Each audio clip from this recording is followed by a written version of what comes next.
Hello, today we're taking a look at Art Race. This is a game in the App Store that is a unique trivia art game where you get to look at masterpieces by great artists and expand your art knowledge by going through the game. And essentially, it shows you a painting here, and you need to guess which artist has created the painting here. So you can see on the main menu, you have three simple buttons.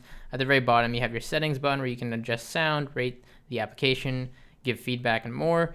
Additionally, you can see what the game's about here, so you can just see it's a real great way to learn, and at the same time, it's a game at that. You know, you're trying to go through the levels and see and test your knowledge. You also have your high scores once you unlock that. If you hit the play button here, you can see and go through all the levels here. There's different modes. You start out here as an art lover, and you move your way all the way up to experts, and you can go into different packs that you can unlock here. So you can see, for example, you can get sculpture packs and more. So we're gonna go ahead and just go back to the very first one here. This is art lover. You can see I have 1 star out of 30 here. You have multiple levels to jump through here. And you can see everyone is represented by stars. So the faster and the better score you get throughout each level, then the more stars you get. So I'm gonna go on to level 2 here. And the way it works is you have several paintings. You can see the indicator at the top here, and you're being timed. So you can see in the top right, the time is going down. It shows you a painting. It gives you even the date of origin for the painting or the creation. And from there, you get to choose who the artist is. In this case, I'll go with Pablo Picasso. And you can see if it's green, that's correct. And if it's red, you're incorrect. This one is bathing. And I believe, I don't know. Let's see. Just take a guess on this one. You get 50-50. And you can see there, in this case, I got that right.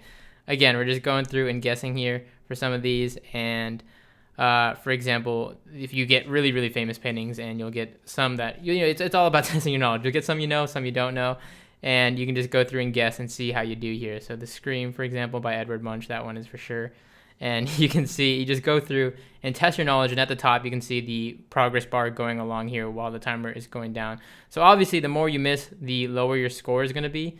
And you can see here, I got a game over because I missed too much there. And you can start over, and you can see each level, basically it's the same cycle of paintings. It just does it in a different order. So you get to learn, and you get to keep on going about. And what's cool is it shows you the detailed information. It doesn't just show you the painting, it shows you the title and the year that it was painted, or the years that it was suspectedly painted. So in this case, it was 1920 to 26. And you can even exit in the top left here. You can reach start the game, quit, or resume. And you can see level 1 is just the same. So it's very, very, it starts out easier and moves into more difficult art pieces and so on and so forth. And you can unlock different packs. So this one, in this case, is just paintings, but you can move on to different paintings and then move on to sculptures, so on and so forth. So it's a really fun and unique trivia game for you art lovers out there. Definitely worth checking out. This is Art Race. You can find it in the App Store today.